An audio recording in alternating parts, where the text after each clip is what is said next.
Foi lá o campeão. E o que fez a elite dominante? Mandou dizer, o presidente da federação mandou um ofício ao Vasco, que o Vasco tinha que dispensar aqueles que tinham participado da competição, porque não estavam à altura de conviver socialmente com os outros que disputavam a mesma competição. Os outros clubes. Qual foi a resposta do Vasco? Ficou com os seus atletas e saiu da federação. Foi para uma outra liga. Para voltar, eles fizeram uma exigência que o Vasco tinha que ter um estádio. O que o Vasco fez?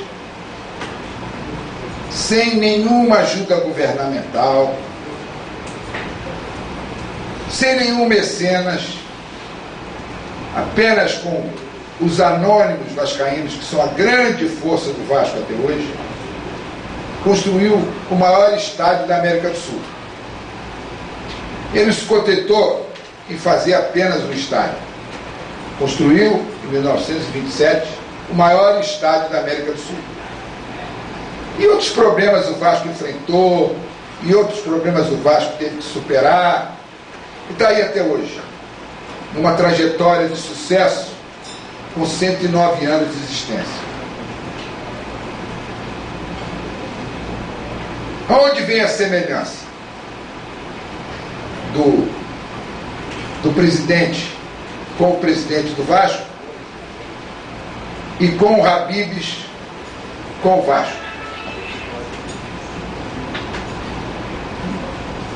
Todos sabem, e principalmente aqui o pessoal da mídia, qual é a posição que eu tenho no Vasco.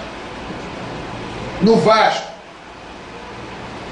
fazer parceria com o Vasco não é qualquer um que faz parceria com o Vasco.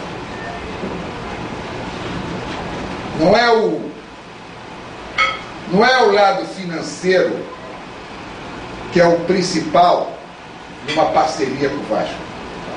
Para fazer parceria com o Vasco, tem que estar à altura do Vasco, com toda essa história que o Vasco tem.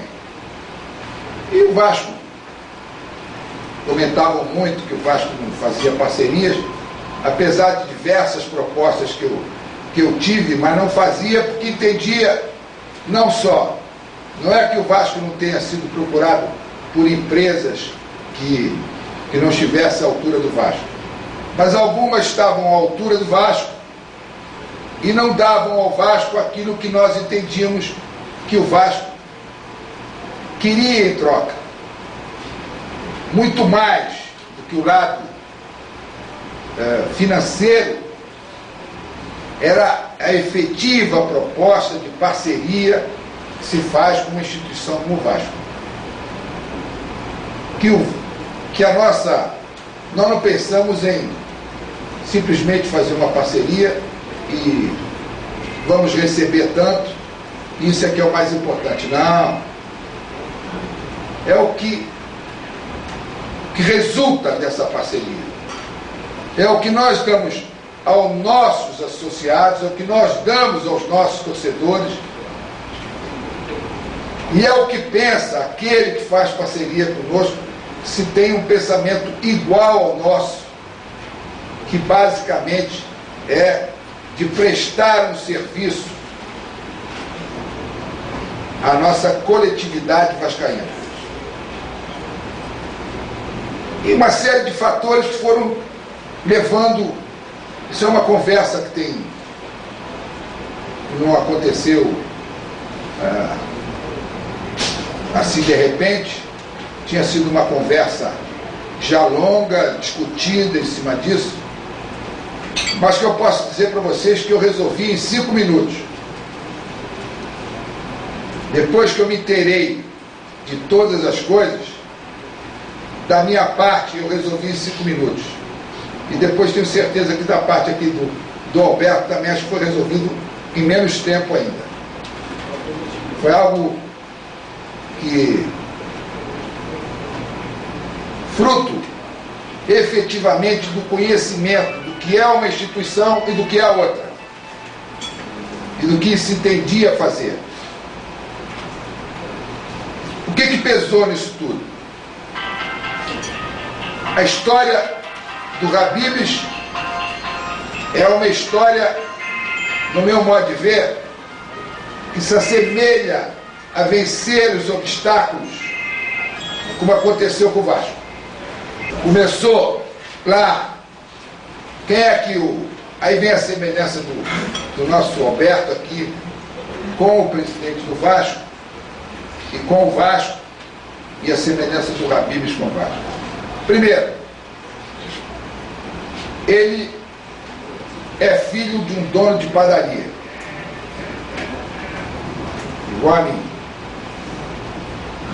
É português,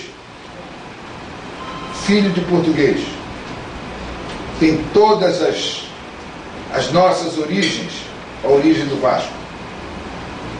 E como começa o Habib's? Começou numa lanchonetezinha, ou pode ser, pode chamar de lanchonetezinha? Então é lanchonetezinha. Então acho que era menos uma lanchonetezinha. Começou numa lanchonetezinha e se transformou nesta rede que hoje está aqui, tem no Brasil, com mais de 300 lojas. E a gente foi verificar o que é efetivamente o Habib's, qual é o serviço que presta, de que maneira presta o serviço. E surgiu uma instituição, uma empresa como essa, que é difícil, neste ramo que é difícil, enfrentando principalmente as multinacionais, e ter sucesso, sem buscar, como disse o Alberto para mim, que é o caso do Vasco, sem buscar o dinheiro do BNDES, sem buscar o dinheiro do governo, sem buscar o incentivo dali, o incentivo da sem o subsídio, tudo fruto do trabalho e da inteligência de quem comanda essa organização. Chegou onde chegou. Então, isso contribuiu muito quando nós conversávamos. E primeiro veio aquela linha de frente dele, manteve contato lá com o meu pessoal, conversaram muito tempo e vinham: não, isso eu não quero. Não, o que eu gostaria era disso. E as coisas coincidiram muito. E na última, eu não conhecia, tive um primeiro contato, no dia que ele foi ao Vasco, conheceu o Vasco,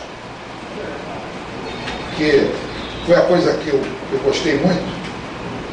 Eu nem estava no Vasco, por acaso eu estava com um compromisso em São Paulo, e eu só quis saber das informações. Então, as informações, porque corria risco essa parceria, corria risco. Se ele tivesse chegado ao Vasco e não tivesse se encantado com o Vasco, como eu tinha me encantado com a parceria, corria risco. Mas eu sei que a informação que eu tive é que ele chegou ao Vasco, se encantou com o que era o Vasco, com o que existe dentro do Vasco, com toda uma energia dentro do Vasco, só que quem lá vai, só que quem lá convive sabe que energia é essa, principalmente no nosso lado social, no atendimento que a gente tem, a quantidade de crianças que frequentam aquele Vasco, e no nosso pensamento.